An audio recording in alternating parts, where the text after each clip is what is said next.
বিশ্ব ইজতেমা হলো মুসলিম বিশ্বের অন্যতম বৃহত্তর ধর্মীয় সমাবেশ যা বাংলাদেশে অনুষ্ঠিত হয়। এটি তাবলিগ জামাতের উদ্যোগে আয়োজিত একটি বাৎসরিক ইসলামিক মহাসমাবেশ। ইজতেমা শব্দের অর্থ সমাবেশ বা জমায়েত। এই অনুষ্ঠান ইসলামী আদর্শ ও জীবনচর্চা নিয়ে আলোচনা এবং বিশ্ব মুসলিম সম্প্রদায়ের ঐক্যের প্রতীক হিসেবে চিহ্নিত। 1946 সালে বিশ্ব ইজতেমার সূচনা হয় ঢাকার কাকরাইলে। পরবর্তীতে 1967 সালে এটি টঙ্গীর তুরাগ নদীর তীরে স্থায়ীভাবে অনুষ্ঠিত হচ্ছে। প্রথমবার মাত্র কয়েক হাজার মানুষের উপস্থিতি থাকলেও এখন এর অংশগ্রহণকারী প্রায় কয়েক মিলিয়নে পৌঁছে গেছে।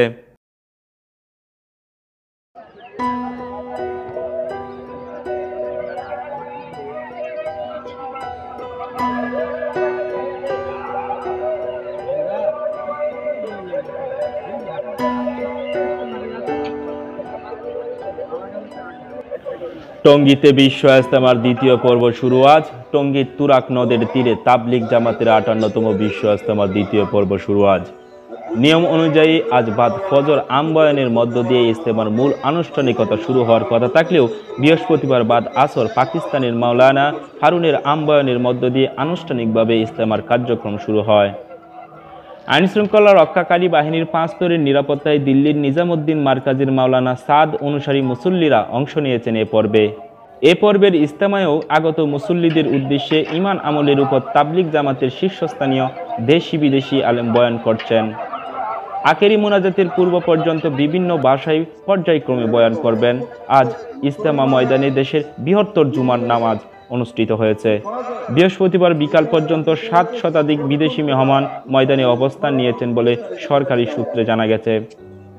বুধবার থেকেই মুসল্লিরা দলে দলে জামাতবন্দি হয়ে তুরাগ তীরবর্তী সমবেত হচ্ছেন। মুসল্লিদের এই স্রোত আখেরি মুনাজাতের পূর্ব পর্যন্ত অব্যাহত থাকবে। বিভিন্ন যানবাহনে, হেঁটে ও আকাশপথে বিদেশি মেহমান ধর্মপ্রাণ মুসল্লিরা ইজতেমার ময়দানে সমবেত হচ্ছেন। এরই মধ্যে ইজতেমার সার্বিক প্রস্তুতি শেষ হয়েছে। পুরো ময়দানকে 85 কিত্তায় সাজানো হয়েছে।